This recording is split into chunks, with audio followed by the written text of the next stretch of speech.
Daniel already described how to identify the little horn. 6 things you should know. Every great story has a villain. Think of fairy tales, but in the end, they fall. The Bible has villains too, but these villains are not fairy tales. They are prophecies. And one of the most mysterious figures in all of prophecy is called the little horn. Number 1. The little horn rises from the 4th beast. The vision began like a nightmare. Daniel found himself standing beside a great sea, watching as 4 enormous beasts emerged from the churning waters. The first was like a lion with eagle's wings.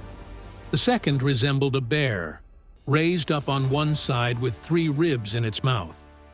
The third looked like a leopard with 4 wings and 4 heads. But it was the 4th beast that made Daniel's blood run cold. After this, I saw in the night visions, and behold, a 4th beast, dreadful and terrible, and strong exceedingly. And it had great iron teeth. It devoured and brake in pieces, and stamped the residue with the feet of it. And it was diverse from all the beasts that were before it. And it had 10 horns. The 4th beast was different from all the others, but Daniel didn't yet understand just how different. Pay attention to what happens next, because hidden in these next few verses are clues that unlock everything. As Daniel watched in horror, something even more disturbing occurred. I considered the horns, and behold, there came up among them another little horn, before whom there were 3 of the first horns plucked up by the roots. And behold, in this horn were eyes like the eyes of man, and a mouth speaking great things. This wasn't just any horn. This was something that would speak words against the Most High, and think to change times and law. Right now, you're seeing the first of 6 identifying characteristics that Daniel gives us, but we're just getting started. The vision continued, and Daniel found himself transported to a heavenly courtroom. I beheld till the thrones were cast down, and the Ancient of Days did sit, whose garment was white as snow, and the hair of his head like the pure wool. His throne was like the fiery flame, and his wheels as burning fire. A fiery stream issued and came forth from before him. Thousands ministered unto him, and 10,000 times 10,000 stood before him. The judgment was set, and the books were opened. But before we see what happens to this horn, we need to understand exactly who it is. And Daniel's about to give us 5 more clues. Have you ever had a dream so vivid it felt real, but you couldn't make sense of it? That's exactly where Daniel was. The Bible tells us, I, Daniel, was grieved in my spirit in the midst of my body, and the visions of my head troubled me. I came near unto one of them that stood by, and asked him the truth of all this. So he told me, and made me know the interpretation of the things. The angel is about to explain everything, and when you hear this explanation, the pieces will start clicking together. The angel began with the basics. These great beasts, which are 4 kings, which shall arise out of the earth. But the saints of the Most High shall take the kingdom and possess the kingdom forever, even forever and ever. But Daniel needed more details, especially about that terrifying 4th beast and its little horn.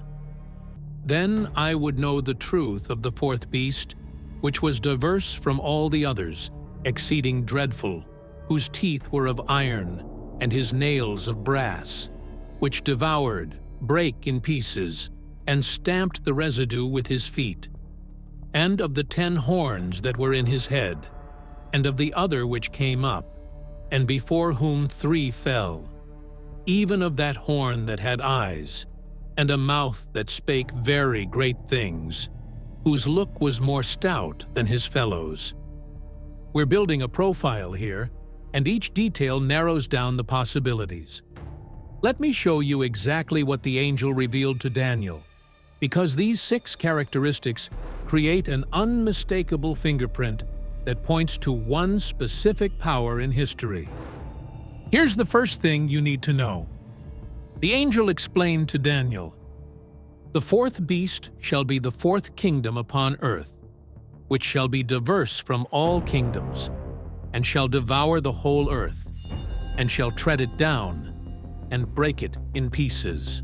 Now, Daniel had already seen 3 beasts before this 4th one appeared. Each beast represented a successive world empire. But this 4th beast was unlike anything that had come before. Daniel described it as dreadful and terrible, and strong exceedingly.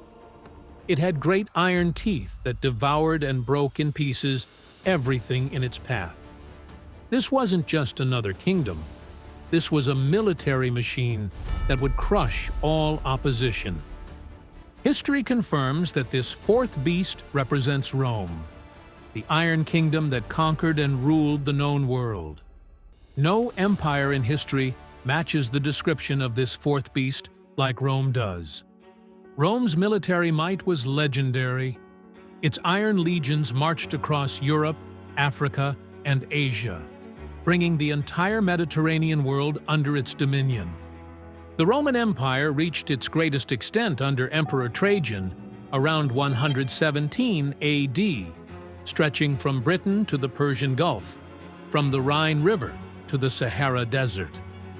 At its peak, it controlled approximately 2.3 million square miles and ruled over an estimated 65 million people. No wonder Daniel was terrified by this vision.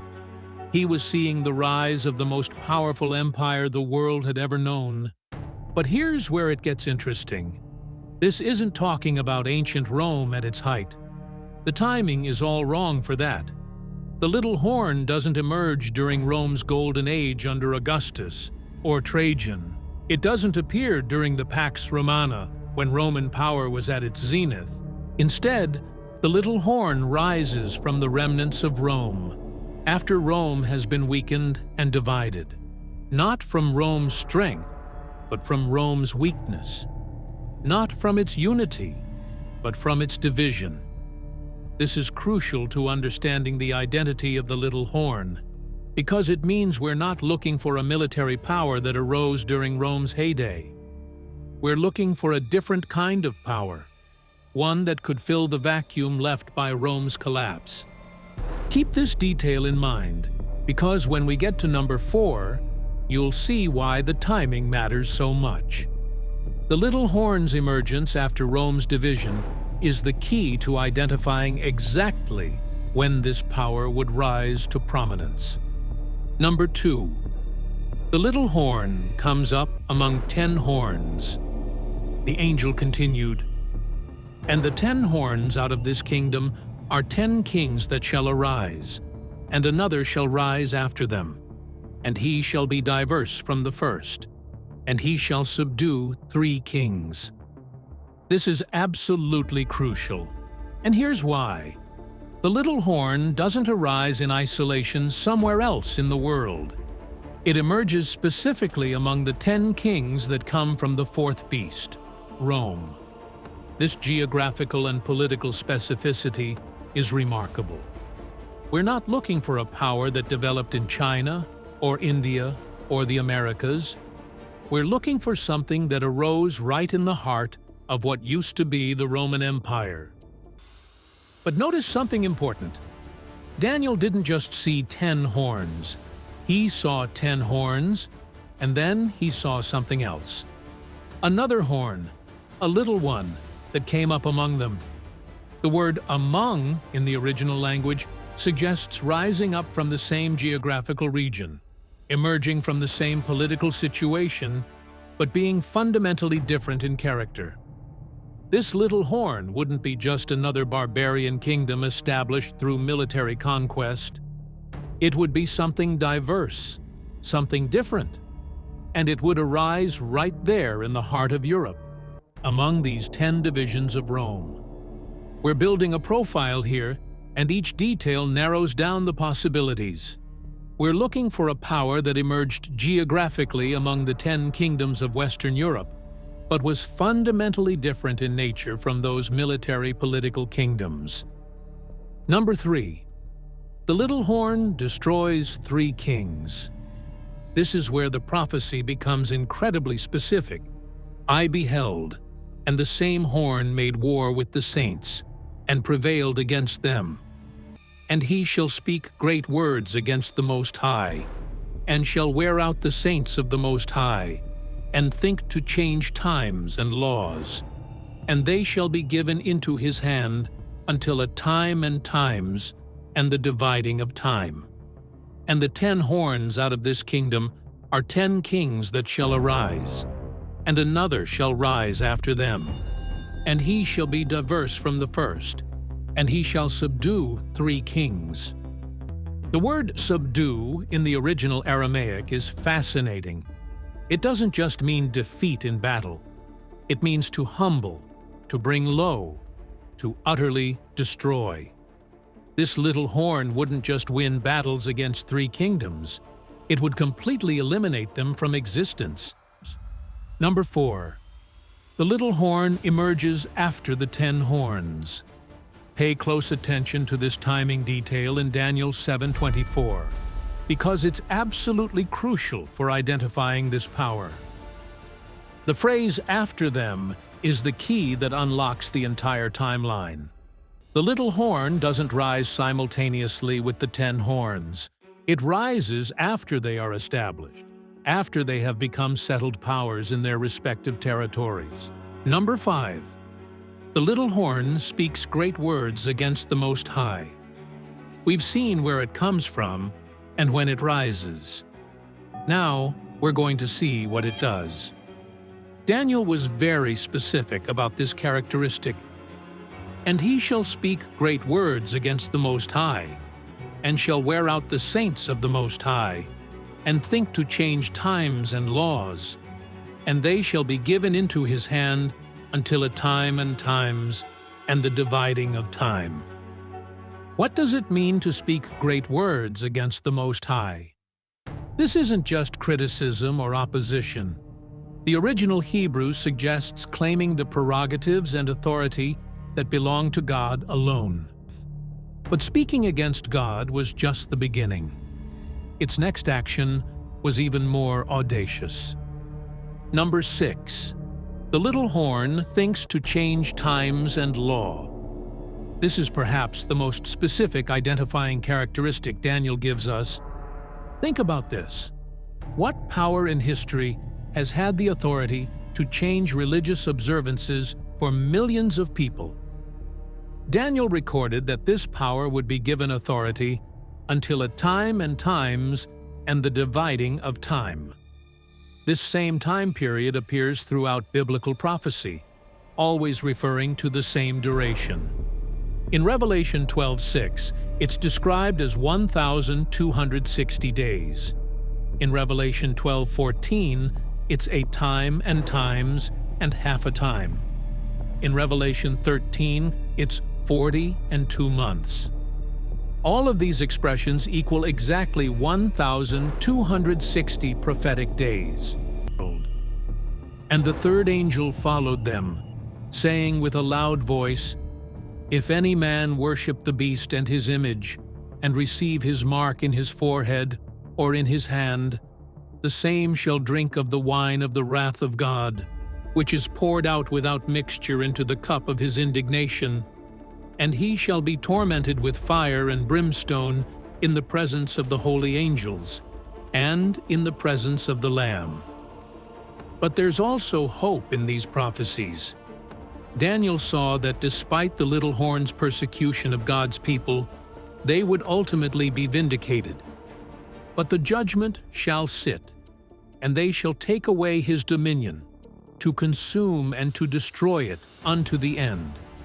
And the kingdom and dominion and the greatness of the kingdom under the whole heaven shall be given to the people of the saints of the Most High, whose kingdom is an everlasting kingdom, and all dominions shall serve and obey him. God's people will be preserved through the tribulation. Those who remain faithful to God's truth, who refuse to accept human traditions over divine commands, will inherit the eternal kingdom. Daniel's vision wasn't given to frighten us, but to prepare us.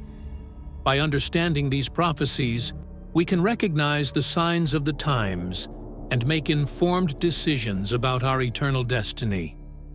Daniel gave us 6 identifying characteristics of the little horn. First, it rises from the 4th beast, the Roman Empire. Second, it comes up among 10 horns, the 10 divisions of Rome. Third, it destroys 3 kings, the Vandal, Heruli, and Ostrogoth kingdoms. Fourth, it emerges after the 10 horns are established, rising to power in 538 AD. Fifth, it speaks great words against the Most High, claiming divine prerogatives. Sixth, it thinks to change times and law, altering the Sabbath and other divine ordinances. Daniel warned us, when you see these 7 signs, it's already too late. What if I told you the world isn't falling apart by accident? That everything happening, from chaos in government, to wars, to technology going wild, was predicted? What if I told you the book of Daniel gives us 7 clear signs? And when you see them, it's already too late. Number 1, a covenant confirmed with Israel. Imagine the world on the edge, not just the edge of war, not just the edge of economic collapse, but the edge of a new world system. A crisis is brewing. Chaos is building. And in the middle of it all, one man steps forward. He doesn't come with armies. He doesn't shout or wave flags. He comes with a document, a promise, a peace treaty. And the world listens. Why? Because this covenant he offers sounds like the answer we've all been waiting for. And he shall confirm the covenant with many for 1 week. That's Daniel 9:27. It may be the most important verse in all of Bible prophecy, because according to Daniel, this covenant starts the clock. The moment it's confirmed, the final 7 years before the return of Christ begin. Not maybe, not possibly. It begins. And once it begins, nothing will stop it. No elections, no protests, no negotiations. The countdown is locked in. So what is this covenant? Who confirms it? And what does it mean for you? Let's walk through it, step by step. Let's break this down. First, the he in this passage is not just any man. It's the coming Antichrist. He will confirm an existing one. That word confirm in Hebrew implies something already in play. A treaty, an agreement, perhaps even a set of peace talks already underway. And it will involve many. This won't be just any peace deal. This will be the most celebrated deal in human history. And it will do what no agreement has ever done. It will allow the rebuilding of the Jewish temple in Jerusalem. That's right. That holy site that has been in the middle of centuries of conflict, it will suddenly be open for construction. And the Jews will begin to offer sacrifices again, just like in the Old Testament. To the world, this will seem like a religious revival. To heaven, it will be a final warning. Let's pause, because here's the part that sends chills down your spine. The stage is already being built. Did you know? The Temple Institute in Jerusalem already has blueprints for the Third Temple. They have trained priests. They have built altars, prepared utensils, even bred red heifers. The high priest of Israel is now ready. Reports are coming in that Rabbi Baruch Kahan is now appointed as the high priest. But here's what will shock you. In ancient Israel, the high priest was the most important spiritual leader. He was the one who entered the Holy of Holies, the sacred room in the temple, once a year on Yom Kippur. He carried the sins of the people before God, asking for forgiveness. The temple was destroyed in 70 AD, and the high priest's role vanished. For 2 millennia, this sacred position has been empty. But what if I told you some people believe the temple is about to return, and with it, the high priest? Rabbi Baruch is a scholar, a teacher, and a man deeply connected to Jewish tradition. Some reports say he's been named as a potential high priest by the Sanhedrin, a group of Jewish leaders trying to revive ancient practices. The Sanhedrin are serious about preparing for the Third Temple. They believe Rabbi Kahan could be the one to lead sacrifices and prayers if the temple is rebuilt. Here's what most people don't realize. This isn't just talk. The Sanhedrin has already trained priests, made sacred vessels, and even practiced animal sacrifices. They're ready. They have built altars, prepared utensils, even bred red heifers. There was a lot of excitement around the world when 5 red heifers arrived in Israel. Why would cows cause global excitement? The answer will astound you. According to the Jerusalem Post, a Christian farmer from Texas had raised and shipped 5 unblemished red heifers, which were then delivered to the Temple Institute in Jerusalem. These heifers were inspected and approved by Jewish rabbis. Upon their arrival, a group of about 300 people welcomed them, with one person blowing the shofar, a horn used in Jewish ceremonies. In Judaism, the arrival of a red heifer signifies the coming of the Messiah. Christians and Jews agree something massive is about to happen. In accordance with Judaistic customs, only 9 perfect red heifers were used between the time of the tabernacle to AD 70, when the Roman soldiers destroyed the Second Temple. The possible arrival of a 10th perfect red heifer brings hope for the Messiah's appearance and the reconstruction of the temple. 9 in history. Now we have 5 candidates for number 10. Believed that the 10th animal would only be found and sacrificed when King Messiah was ready to appear. What if the Messiah they're expecting isn't who they think it is? We're not just reading ancient prophecy, we're watching it unfold in real time. Rabbi Baruch Kahane may be about to step into the most significant role in 2,000 years. The temple may be about to rise, and the final 7 years may be about to begin. The question isn't whether these prophecies will be fulfilled. The question is, when they are, will you be ready? Number 2. The daily sacrifice is stopped. Imagine this. Jerusalem is alive with activity. A new temple stands on the Temple Mount. Levites in sacred garments move through the courts. Priests perform daily sacrifices once again. Smoke rises from the altar. Shofars blow.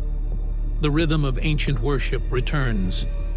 And for the first time in over 2,000 years, Israel is practicing what the Bible calls the daily sacrifice. But Daniel saw something chilling in this picture of revival. And in the midst of the week, he shall cause the sacrifice and the oblation to cease. Daniel 9:27. But who stops it? And why? This moment is one of the biggest turning points in Bible prophecy. It doesn't begin with chaos, it begins with peace. 3.5 years in, Israel wakes up, ready for their morning offering. The priests are dressed. The fire is lit. The lamb is prepared, but the doors are locked. And standing in the holy place is not a priest. Who is he? This is the Antichrist, the one who confirmed the covenant, the one who looked like a savior, but now reveals himself as a deceiver. He enters the temple not to worship God, but to exalt himself. He declares that sacrifice is no longer needed because he claims to be God. This isn't just a political event. This is the midpoint of the tribulation. From this point on, judgment falls faster. harder, louder. This is when the Great Tribulation begins. Number 3. The abomination of desolation. What if Jesus himself warned us about an event so terrifying that when it happens, people should literally drop everything and run for their lives? Here's what most people don't realize. Jesus clearly referenced a future event in Daniel 9:27 when speaking about the abomination of desolation. But here's where it gets interesting and disturbing. In Matthew 24:15-16, Jesus says, "So when you see the abomination of desolation, the appalling sacrilege that astonishes and makes desolate, spoken of by the prophet Daniel, standing in the holy place, let the reader understand. Then let those who are in Judea flee to the mountains for refuge." But what could be so horrifying that Jesus would tell people to run without looking back? Stay with me, because what you're about to discover will connect dots you never knew existed. Now, here's something that will blow your mind about the book you might think you know. The Lord didn't reveal the future just to satisfy our curiosity, but rather to prepare us for what's to come, so that we won't be caught off guard or misunderstand it. It's important to be grateful that Jesus shared this knowledge with us so openly and honestly. But are we really paying attention to what he told us? Jesus warned that an event would occur in the temple that would cause people to detest and feel disgust or hatred. But it gets worse. This event would lead to complete emptiness or destruction, also known as desolation. When this happens, the residents of Judea should seek cover without delay. Imagine something so appalling that Jesus says, "Run, don't pack, don't look back, just run." Different translations refer to this event as the abomination that causes desolation, the sacrilegious object that causes desecration, or that horrible thing. The Amplified Bible explains that the abomination of desolation is the appalling sacrilege that astonishes and makes desolate. But there's more to this story, much more. Now, let me take you back in time to unlock a mystery that's been hidden for centuries. During a particular moment, Daniel had a realization that the 70 years of captivity were about to end. While he was praying, Gabriel, who was caused to fly swiftly, arrived at that moment around the time of the evening sacrifice. Gabriel informed Daniel that he was greatly beloved, which was a tremendous tribute coming from God himself. But what Gabriel revealed next would change everything. He then gave Daniel an outline of the future history of the Jewish nation, using the figure of 70 weeks. Each week represented 7 years. Here's what will leave you speechless. The phrasing of some translations suggests that the abomination of desolation is an object, while in others it appears to be a person. For instance, "On the wing of abominations shall come one who makes desolate." Daniel 9:27. Is it a thing?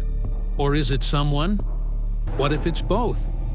Regardless of whether the abomination of desolation is a person or a thing, Daniel predicted the following. Now, here's where history becomes prophecy's rehearsal. In 167 BC, the prophecies of Daniel about the abomination of desolation appeared to have a partial fulfillment. A Greek ruler named Antiochus IV desecrated the temple in Jerusalem by calling himself Epiphanes, Illustrious One, or God Manifest. But what he did next was so horrific, it became the blueprint for something far worse to come. He set up an altar to Zeus over the altar of burnt offering and sacrificed a pig on it. Antiochus committed many atrocities, slaughtering numerous Jews and selling others into slavery. He even issued decrees prohibiting circumcision and mandating Jews to sacrifice to pagan gods and consume pig meat. But here's the chilling part. Antiochus's actions were certainly abominable, but they did not entirely fulfill Daniel's prophecy. For instance, Antiochus did not make a 7-year covenant with Israel. Moreover, in Matthew 24, Jesus spoke of Daniel's prophecy as having a future fulfillment, even though Antiochus had committed his evil acts 200 years prior.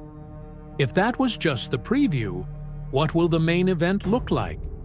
This abomination of desolation prophecy is yet to take place and will take place in the future. During the end times, Jesus referred to the Antichrist who would make a 7-year covenant with Israel, but then break it by committing sacrilege in the temple, similar to what Antiochus Epiphanes did. The abomination of desolation referred to by Jesus may be the image of the beast, which the false prophet, the right-hand man of the Antichrist, will command to be erected and worshipped. Revelation 13:14. An image that people will be forced to worship. Sound familiar from history? Of course, for Matthew 24:15 to be yet future, the temple in Jerusalem will have to be rebuilt before the tribulation begins. Number 4. The resurrection of the dead. Daniel 12. What if I told you? Stop everything you're doing right now and listen carefully. That the dead will rise again? Not as zombies, not as ghosts, but as living, breathing people. You think death is the end? Think again. The Bible predicts a coming resurrection, a moment when every person who has ever lived will rise again, some to everlasting life, others to eternal shame. Every single person, from Adam to the last human born, all of them, rising. The prophecy of Daniel warns us about this moment, and today we're going to dive into one of the most mysterious events in human history, the final awakening. But here's what most people don't realize about this resurrection. Daniel 12, verse 2-3. And many of those who sleep in the dust of the earth shall awake, some to everlasting life, some to shame and everlasting contempt. Sleep in the dust. What a haunting way to describe death. This is one of the most chilling verses in the Bible. Daniel saw a time when the dead would rise from their graves, graves splitting open, bodies reforming, consciousness returning. And the biggest question is, when will this happen? The answer will shock you, because the timeline has already been revealed. The Bible describes 2 different resurrections. The resurrection of the righteous, when believers in Christ receive eternal life. The resurrection of the wicked, when unbelievers face judgment. 2 separate events, 2 different outcomes, one incredible truth. These aren't just symbolic events. They are real. And the timeline? It's already been revealed. But here's where it gets absolutely mind-blowing. For the Lord himself will descend from heaven with a shout, and the dead in Christ will rise first. Picture this scene. Christ descending. A shout that echoes across the universe. Graves everywhere bursting open. The righteous dead rise first. Not for judgment, for reward. Not for condemnation, for celebration. But what about everyone else? What about those who rejected God? That's where the story takes a dark turn. And I saw the dead, small and great, standing before God, and books were opened. Kings and peasants, rich and poor, all standing together before the throne. The second resurrection is called the Great White Throne Judgment. This is when those who rejected God are resurrected, but not for salvation. They stand before God's throne and are judged for their deeds. Those not found in the book of life are cast into the lake of fire. This is the final judgment. Imagine being resurrected only to face eternal condemnation. But this is only the beginning, because what happens next will shock the world. Number 5. The rise of the kings of the North and South. Now, let me tell you about a war that will make every conflict in human history look like a playground fight. At the time of the end, the king of the South shall attack him, and the king of the North shall come against him like a whirlwind. For thousands of years, this prophecy has remained a mystery. Who are these two great kings? Could we be witnessing their rise right now? And what does this mean for the final days of history? The pieces are falling into place, and soon these two powerful forces will clash. And when they do, it will change the world forever. But here's what's terrifying. The stage is already being set. At the time of the end, the king of the South shall attack him, and the king of the North shall come against him like a whirlwind, with chariots, horsemen, and with many ships. And he shall enter the countries, overwhelm them, and pass through. This prophecy has baffled scholars for centuries, and yet, as we speak, the world is shaping itself to fulfill it. Look around. Do you see the players taking their positions? Daniel 11 is one of the longest and most detailed prophecies in the Bible. Most of it describes events that have already happened: the rise and fall of Persia, Greece, and Rome, the persecution of Israel. But something changes in verse 40. Suddenly, Daniel shifts from past history to future prophecy. And that's where things get interesting and terrifying. This is not just a regional conflict. This is a global power struggle. And the Bible tells us exactly what will happen. The king of the South will strike first. The king of the North will respond with overwhelming force. The war will expand and lead to a massive invasion. This war will be a tipping point in the final days. But before we look at who these kings are today, let's break down the battle itself. What you're about to discover will connect current events in ways that will amaze you. The prophecy tells us that the king of the South will be the first to attack. But what does that mean? It could be a direct military invasion from a Middle Eastern power, an economic war, cutting off oil, controlling global resources, cyber warfare, crippling systems and governments. However it happens, this attack will provoke a massive response. And when the king of the North retaliates, it will be like a whirlwind. Think about that word. Whirlwind. Sudden. Devastating. Unstoppable. The Bible describes this counterattack as a whirlwind. This is not a slow, drawn-out war. This is a lightning-fast, overwhelming takeover. Expect rapid military advancements, shocking, unstoppable force, nations falling one after another. This war will not be normal. It will be swift, brutal, and world-changing. But here's the part that should terrify world leaders. The prophecy says the king of the North will enter nations, overwhelm them, and pass through. This means he won't just attack, he will invade. He will take over multiple countries with ease. No one will be able to stop him. Could this be the beginning of a global empire? Could this leader be the one we've been warned about? The Antichrist himself? For centuries, Bible scholars have debated the identity of the king of the South.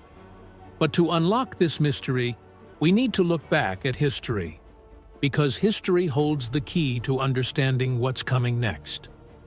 And what you're about to learn will blow your mind. In Daniel's time, the king of the South was most often associated with Egypt. But what about today? Today, Egypt is still a major player in the region. But it's not alone. Because now, we see the rise of a coalition. nations uniting under one cause.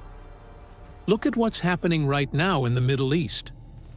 In today's world, the King of the South could be a coalition of Middle Eastern and North African nations, oil-rich nations with global influence. And right now, these nations are aligning like never before. They are strengthening military alliances, building economic partnerships, pushing for greater regional influence. And soon, this alliance may strike first. But here's what's really chilling about this war. And here's the thing. This war isn't just about land. It's about power. It's about who controls the future. And when these kings collide, it will set the stage for the greatest deception in human history. The Antichrist's rise to power. Could this battle between the kings of the North and South be part of an even bigger war? Many scholars believe Daniel 11 and Ezekiel 38 are connected. Because Ezekiel speaks of a massive invasion, one led by a northern power against Israel. And when you compare both prophecies, the similarities are chilling. What if this isn't just one war, but the beginning of the end? Could the King of the South's attack be the spark that leads to the final war? And if so, how close are we? Look around you. The signs are everywhere. Every day, we see the pieces moving into place. Right now, we are watching the Middle East strengthening its alliances, conflicts brewing between global superpowers, talks of new economic systems and military coalitions, and the Bible tells us what happens next. This war is coming, but here's the part that will change everything. But this is only half the story, because once the King of the South makes his move, the King of the North will rise, and when he does, the world will never be the same again. So who is this northern power? The answer might surprise you. In every age, the King of the North has been a dominant empire that ruled from the north of Israel. From the Seleucid Empire of ancient Greece to the Roman Empire, and later the Ottoman Empire, one thing remains the same. A northern power always rises. But today, a new power is emerging, and it may be stronger than them all. Two candidates are emerging from the shadows. Candidate number 1, the bear awakens. Let's start with the most obvious contender, Russia, a military force feared around the world. And right now, Russia is already shaking the world stage. Another powerful nation to the north of Israel is Turkey. For centuries, Turkey was the heart of the Ottoman Empire, a superpower that once ruled Jerusalem itself. And now, it's making moves again. Right now, we don't know exactly which nation will rise as the true king of the North. But one thing is clear. It will be a leader with power, strategy, and a thirst for control. And when this leader emerges, he will set his sights on the King of the South, and the world will never be the same again. He shall enter the glorious land, and many countries shall be overthrown. After this war begins, the King of the North will invade Israel itself. And this moment is the beginning of the greatest war in human history. Number 6. The Hidden Prophecy. The sealed book in Daniel. What secrets are yet to be revealed? Imagine discovering a book so powerful, so mysterious, that even the prophet who wrote it was told to seal it up. A book filled with secrets meant only for a future generation.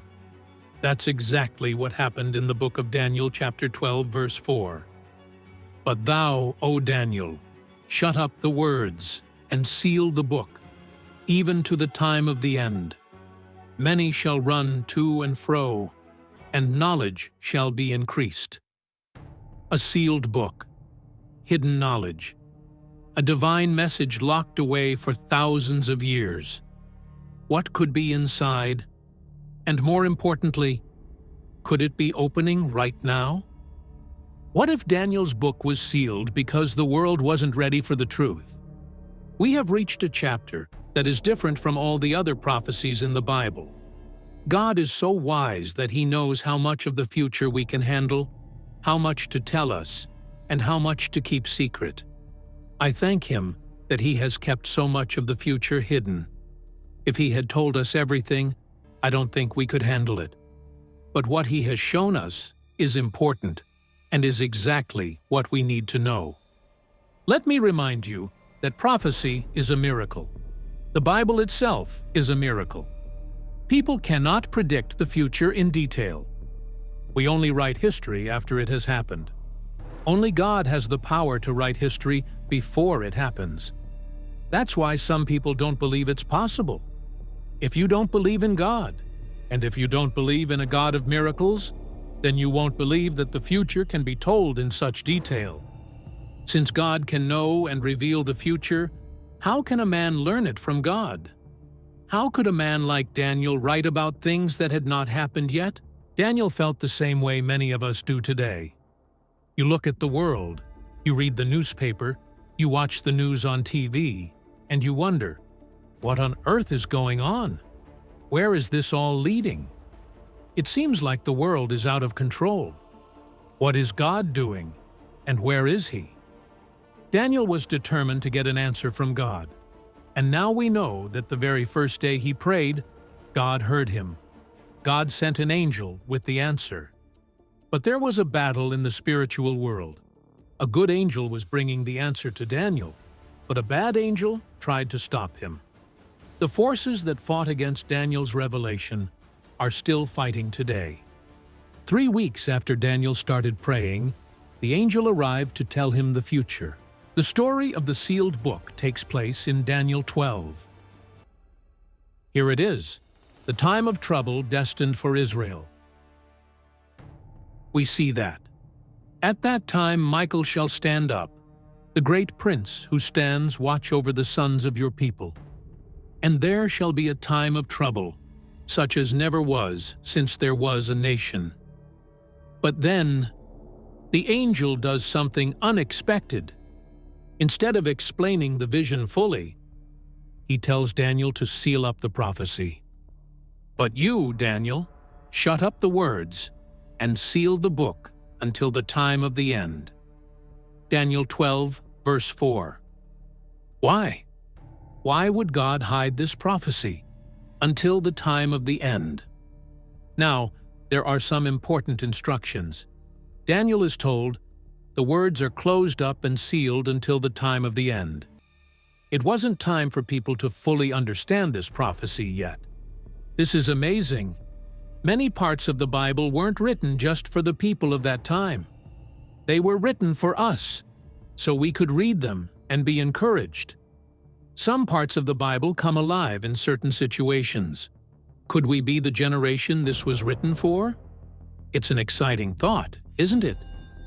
Daniel was told to seal up the words, but a seal doesn't stay closed forever. Daniel's prophecy was important in his own time, but one day, at the time of the end, his prophecy would matter even more. That is why it was important to shut up the words and seal the book until the time of the end.